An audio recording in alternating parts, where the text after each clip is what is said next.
പാകാൻ വേണ്ടിയുള്ള ശ്രമത്തിലാണ്. അപ്പോൾ രാവിലെ ഒന്ന് മണ്ണ് ഇളക്കി ചീര പാകാം. ഒന്ന് മണ്ണ് ഇളക്കട്ടെ.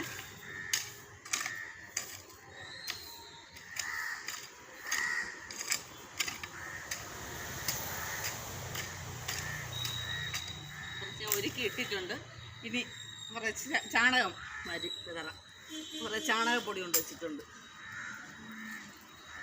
നല്ല പൊടിഞ്ഞ ചാണകം മാരി വിതറി കൊടുക്കണം.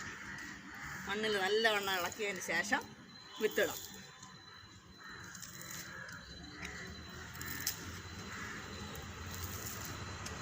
നല്ല ഉണക്ക ചാണകപ്പൊടി ആയിരിക്കണം.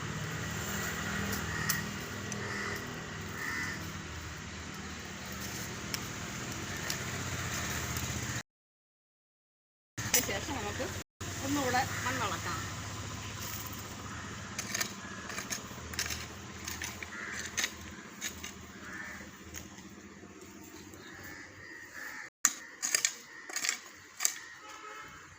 ഇനി വിത്ത് പാകാം. ഞാൻ വിത്ത് എടുത്തിട്ടുണ്ട്. കുറച്ച് മഞ്ഞപ്പൊടിയാണ്. ഈ മഞ്ഞപ്പൊടിയിൽ ചേർത്ത് വിത്തിട്ട ഉറുമ്പ് കൊണ്ടുപോകില്ല. അതാണ് ഇതിൻ്റെ ഗുണം. അതുകൊണ്ട് വിത്തും കൂടെ ഇട്ടൊന്ന്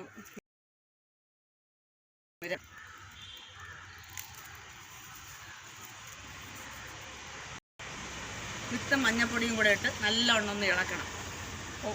ഉറുമ്പ് മഞ്ഞപ്പൊടി ഉള്ളതുകൊണ്ട് ഉറുമ്പിൻ്റെ ശല്യം ഉണ്ടാകും. അതിന് വേണ്ടിയാണ് ഇങ്ങനെ ചെയ്യുന്നത്. എന്നിട്ട് നമ്മൾ നല്ലവണ്ണം വാരി എല്ലായിടത്തും കൂടെ വിതറി കൊടുക്കണം.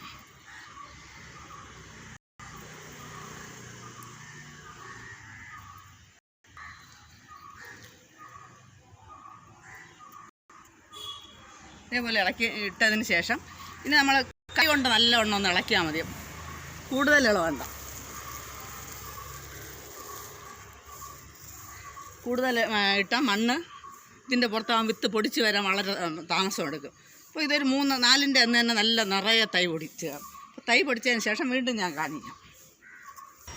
വിത്ത് പാകി കഴിഞ്ഞു. വിത്ത് പാകിയ ഉടനെ തന്നെ പൂവാലിയിൽ നല്ലവണ്ണം നല്ല ശക്തിയായിട്ട് വെള്ളം ഒഴിച്ചാൽ വിത്ത് അത്രയും താന്നു പോകും. അതുകൊണ്ട് പൂവാലി വെച്ച് മാത്രമേ വെള്ളം, അല്ലെങ്കിൽ കൈ കൊണ്ട് ചെറുതായിട്ട് ഇങ്ങനെ തളിച്ചു കൊടുക്കണം. അപ്പം ഞാൻ പൂവാലിയാണ് എടുത്തിരുത്തേക്ക്. ഇതേപോലെ പൂവാലി ആകുമ്പോൾ എല്ലായിടത്തും വെള്ളം എത്തും. ഇതുപോലെ കംപ്ലീറ്റും ഒരു 3-4 ദിവസം രാവിലെയും വൈകിട്ടും നല്ലതുപോലെ വെള്ളം തളിക്കണം, നനയ്ക്കണം.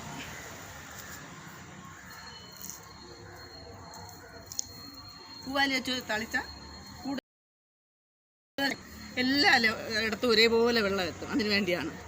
ഇത് 4ാം ദിവസം നോക്കുമ്പോൾ തന്നെ അപ്പോഴേ ഞാൻ കാണിച്ചു തരാം. നിറയെ തൈ പൊടിച്ചിരിക്കും.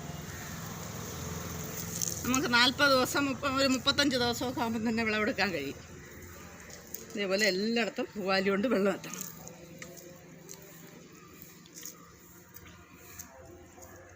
ചീര പച്ചക്കറി കൃഷികളിൽ നല്ല ലാഭം ഉണ്ടാക്കാൻ പറ്റിയ വിളവെടുക്കാൻ പറ്റിയതാണ് ചീര. ഇത് ചുവന്ന ചീരയുടെ പ്ലാത്താങ്കര ചീരയുടെ വിത്താണ് ഞാനിപ്പോൾ ഇവിടെ പാകിയിരിക്കുന്നത്. അപ്പോൾ 4ാം ദിവസം ഇത് പൊടിച്ചതിന് ശേഷം അപ്പോൾ നിങ്ങൾക്ക് എല്ലാം നല്ലവണ്ണം പൊടിച്ച് നിൽക്കുന്നത് കാണിച്ചു തരാം.